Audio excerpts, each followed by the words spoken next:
And then, now the other thing that I just thought of, I didn't realize this, look, I had tried to work this out before, but I guess it just kind of worked out today. So I think that everybody should do the in-depth series, the A series and the B series.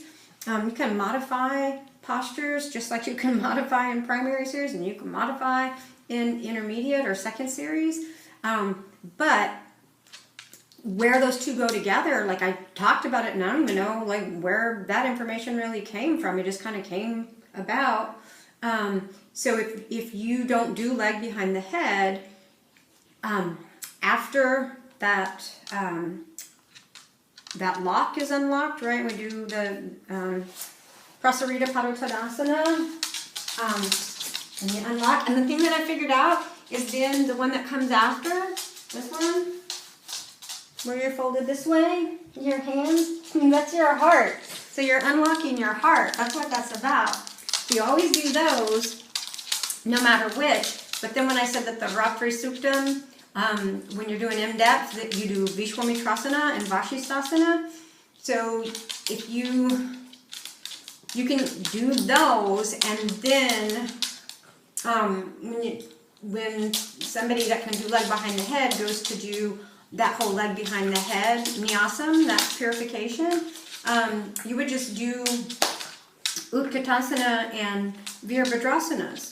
And then when the person doing the in-depth series that can like do full-on lotus and is okay with trying to come up into the Urdhva Utkatasana, so when that's going on, somebody who's not comfortable with that, for the Nyasam, the purification, would do the Dandasana and the Paschimottanasanas and the Purvottanasana.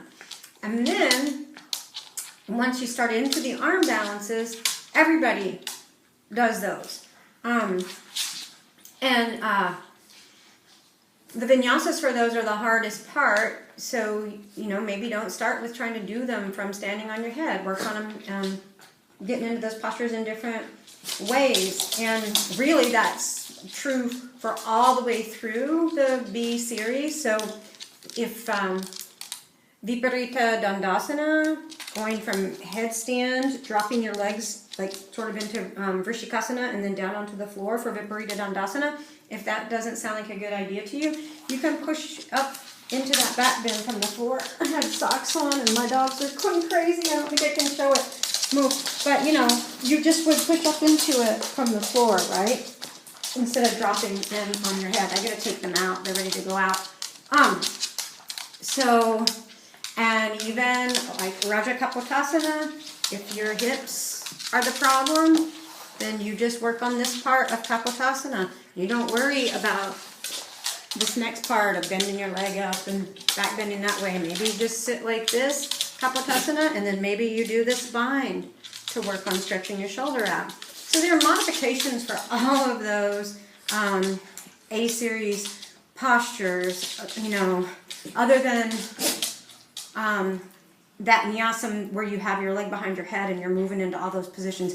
I wouldn't, until your leg goes behind your head and will stay back there, I don't know that I would do that Nyasam. I would do the one from primary, so Utkatasana, Virabhadrasanas, and then the Paschimos and Purvo,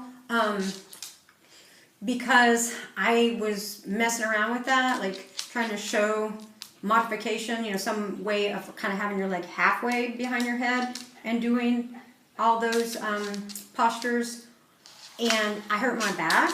I pulled a little, I think it was probably one of the little muscles that goes up and down in my back, and so I don't think that's a good idea. You need to just not do that Nyasam. It's not important which one you do, as long as you do one, you do it sincerely, it doesn't matter. So don't do that one until your leg will stay back there, because then your leg and your torso, it's all kind of set and moving as one unit, and so you don't have that risk of hurting your back.